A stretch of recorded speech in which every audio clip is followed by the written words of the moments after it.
Segala sesuatu, termasuk perang, memiliki etika dan moralnya sendiri.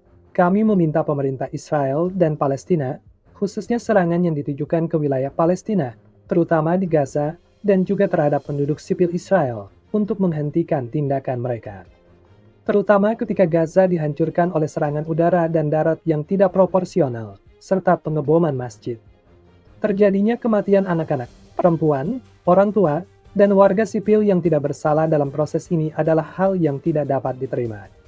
Melalui pelecehan yang berkelanjutan terhadap rakyat Palestina, dengan mengabaikan keselamatan jiwa dan harta benda mereka, serta merebut rumah mereka dan tanah mereka, serta merusak infrastruktur mereka, solusi tidak akan pernah ditemukan. Kami juga menentang tindakan sembarangan terhadap warga sipil Israel, terutama dalam serangan udara dan darat yang tidak proporsional di Gaza dan pengeboman masjid. Terjadinya kematian anak-anak, perempuan, orang tua, dan warga sipil yang tidak bersalah dalam proses ini adalah hal yang tidak dapat diterima. Kami menentang serangan sembarangan terhadap kota-kota Israel dengan cara yang sama. Seperti yang telah kami sebutkan sebelumnya, perang, seperti halnya segala sesuatu, memiliki etika dan moralnya sendiri. Semua pihak harus mematuhi hal ini. Kami selalu menyatakan bahwa dalam perdamaian yang adil, tidak ada pihak yang kalah, dan terlibat dalam spiral kekerasan hanya akan menambah penderitaan.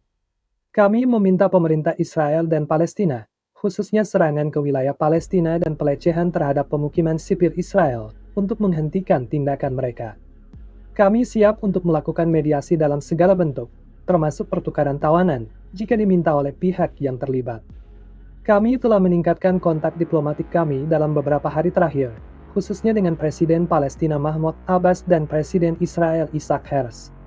Kami mengadakan percakapan yang sangat produktif dengan keduanya dan menyatakan kepedulian mendalam kami atas kematian warga sipil. Kami menawarkan bantuan kami dalam mengakhiri konflik dan mencapai kedamaian secepat mungkin. Hari ini, saya juga berbicara dengan Emir Qatar Sheikh Tamim, Perdana Menteri Lebanon Saad Hariri, dan Perdana Menteri Malaysia Ismail Sabri Yaakob untuk mendiskusikan bagaimana menghentikan pertumpahan darah. Kami juga sedang menyiapkan bantuan kemanusiaan yang diperlukan untuk masyarakat Gaza. Rakyat yang mulia, sebagai umat Muslim, kota suci Yerusalem dan Masjid Al-Aqsa yang terletak di dalamnya memiliki tempat khusus dalam hati kami. Orang-orang dari berbagai latar belakang dan kepercayaan agama yang ada di wilayah ini telah hidup dalam damai dan harmoni selama berabad-abad di bawah pemerintahan leluhur kami. Leluhur kami bahkan dengan cermat dan penuh perhatian menulis kalimat La ilaha illallah, Ibrahim Halilullah di atas pintu gerbang Hebron. Namun sayangnya, wilayah ini telah berubah menjadi tempat yang penuh dengan bayangan pertumpahan darah setelah kami terpaksa meninggalkan wilayah tersebut setelah Perang Dunia Pertama.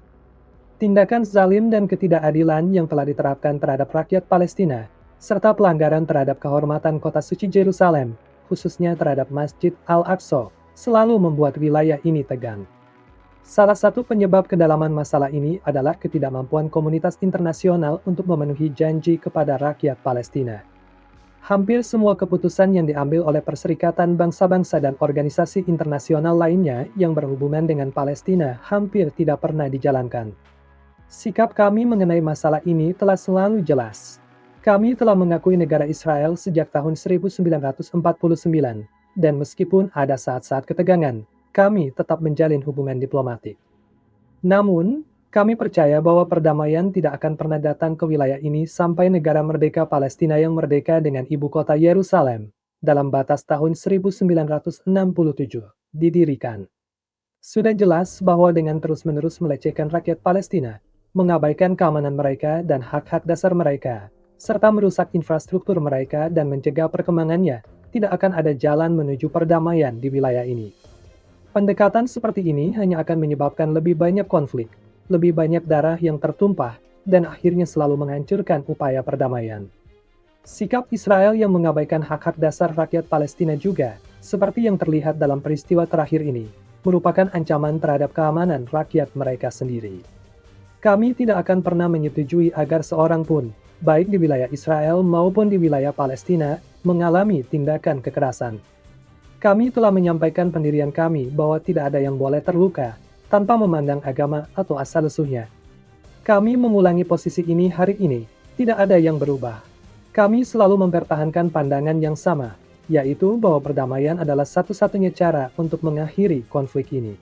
Jika Anda menyukai video ini, jangan lupa untuk berlangganan YouTube channel saya dan aktifkan notifikasi. Sampai jumpa di video berikutnya.